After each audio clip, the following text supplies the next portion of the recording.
বেশি করে কাঁচামরিচ, শুকনা মরিচ, আদা, রসুন দিয়ে আর শীতল দিয়ে অনেকটা ভর্তা তৈরি হবে যে আপনি এটা খাবেন, চোখের পানি পড়বে কিন্তু খাওয়া আপনার থামবে না। এগুলো সুন্দর করে ভেজে নিয়ে তারপর শীতলটা আগুনে এরকম পুরো পুরো করে নিয়ে পানিতে ছেড়ে দিতে হবে।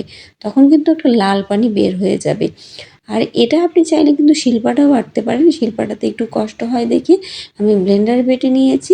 ব্লেন্ডারে সবগুলো উপকরণ এভাবে বেটে নিয়ে ফ্রাই প্যানে বেশি করে সরিষার তেল দিয়ে তার মধ্যে একটা পেঁয়াজ কেটে দিয়ে একটু বেরেস্তার মতো করে ভেজে নিতে হবে।